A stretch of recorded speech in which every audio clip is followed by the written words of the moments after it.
sa atin, kumukulo ang dugo sa mahal ng LPG o ng liquefied petroleum gas ngayon na ang presyo pumapalo na mula 800 to 1,200 pesos kada tangke. Pero hindi yan alintana ni Pedro dahil ang gaas na kanyang ginagamit pang luto at pangsaing. Libre? Yung gas na nilalabas po niya, constant talaga siya. Kayang-kaya magluto ng tuloy-tuloy. 24/7. Dahil tila unli rin ang apoy sa kalan ni Pedro. Pati ang kanyang mga kapitbahay.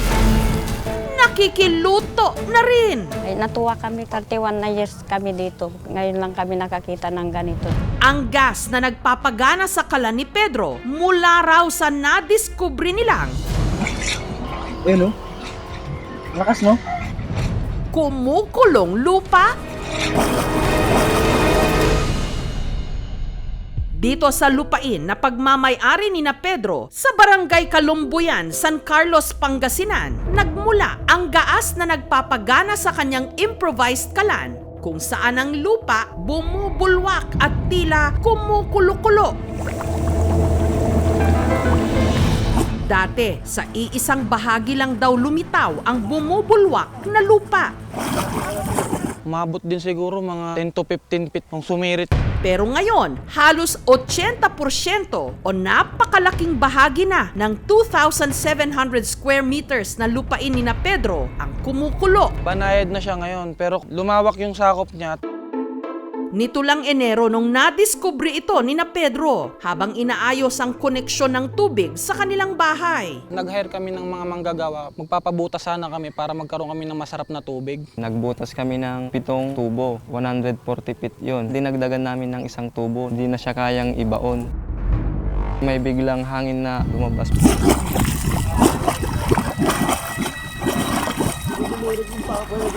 Pumutok pati yung mga putik, kumalat. Para po siyang kumukulong tubig. Ayun, no?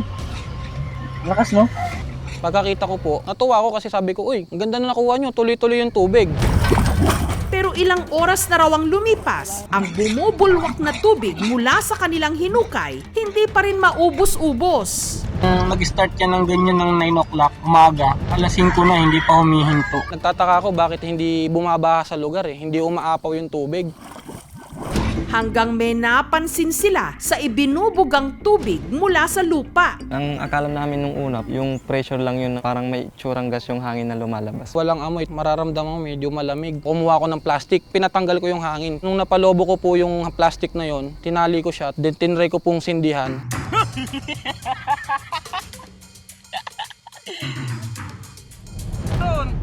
Mayroon niya po yun. Lumiyab po. Dito napagtanto ni Pedro na ang hangin mula sa bumubulwak na tubig posibleng may gaas. Pwede na, Rob. Feeling ko lumakas pa nga siya. Kasi biruin nyo, nagkaroon na ng air bubble sa iba't ibang lugar. Kaya para ito mapakinabangan, Kumuha ko ng container, binutasan ko siya sa taas, tapos nilagyan ko ng hose. Susubukan natin siyang sindihan para malaman natin kung magliliyab talaga siya. Nilinyahan ko sa malayo, tapos yung dulo ng hose na yun, itinap ko ngayon siya sa kalan. Pag sinindihan mo yun, aandar na siya.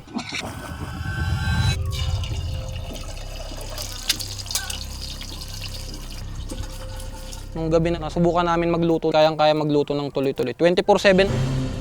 ang balita sa improvised LPG ni Pedro parang apoy na kumalat sa kanilang barangay. Kaya para makatipid, ang kapitbahay ni Pedro na si Delia, araw-araw nang nakikiluto sa kanilang kalan. Naunahin kong sila ni Pedro, kami ang susunod. Simula po noong January, tuloy-tuloy po ang pagsasaing namin. Si Baby naman, mula nung nakigamit ng kalan ni Pedro, 1,000 piso raw ang natitipid kada buwan. Nagpainit ako ng tubig, tapos nagluto ako ng ulam. Nakatipid kami sa gas kasi hindi na kami bumibili. Nakadagdag po sa mga pagkain ng mga bata. Biyaya man ang tingin ni na Pedro, Delia at Baby sa libreng tila pa LPG mula sa kumukulong lupa, ang ilan sa kanilang mga kabarangay na babahala. Natatakot po. Ay, pag sinindihan mo yun, umaapoy eh.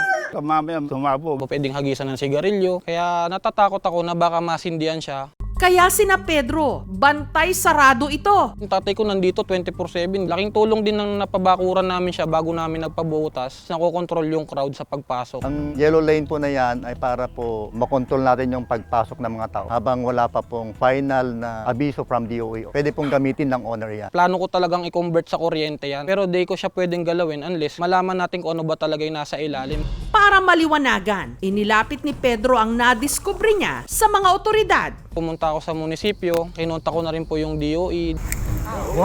Kumuha sila ng sample doon, titingnan daw kung methane gas or biogas. Ano nga ba ang meron sa ilalim ng lupain ni na Pedro at kumukulo ito? Meron kaya ritong gas deposit? Meron din pa pala ganun. Ayun, no? Lakas, no?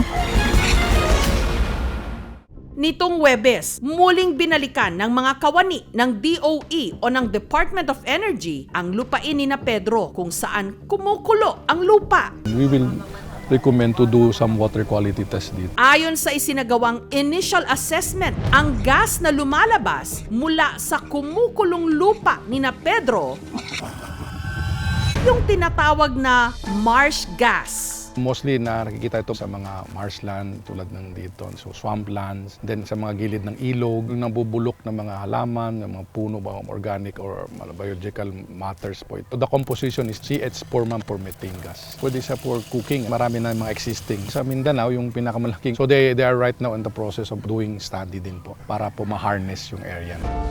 Ang tanong, ligtas ba itong gamitin? Panluto? Biodegradable sa non-toxic. Iwasan natin magkaroon ng source of ignition dito. So definitely hindi naman po magkaroon ng sinasabi nating danger. Yung nagawa nilang kalan, safe naman, they can apply po for commercial purpose. In pursuing for a power plant or electricity generation dito, kailangan po natin mag-conduct ng further study to know yung deposit ng area na ito. Masaya kong nalaman na pwede pala namin siyang gamitin at safe naman siya. Ang lokal na pamahalaan naman ng San Carlos, handang makipagtulungan kay Pedro para mas mapag-aralan pa ang nadiskubring marsh gas deposit sa kanilang probinsya. We will wait for the further study po ng DOE kung anong ba magiging major requirement nila. Willing na willing po kami makipag-coordinate sa kanila at makipagtulungan kung ano man po yung kinakailangan. Para din naman to sa ikabubuti ng mga residente rito. Meron din pa pala ganun.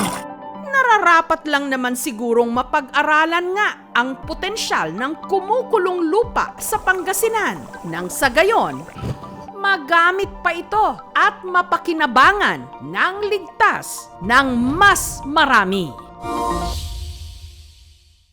Thank you so much mga kapuso. Kung nagustuhan niyo po ang videong ito, subscribe na sa GMA Public Affairs YouTube channel.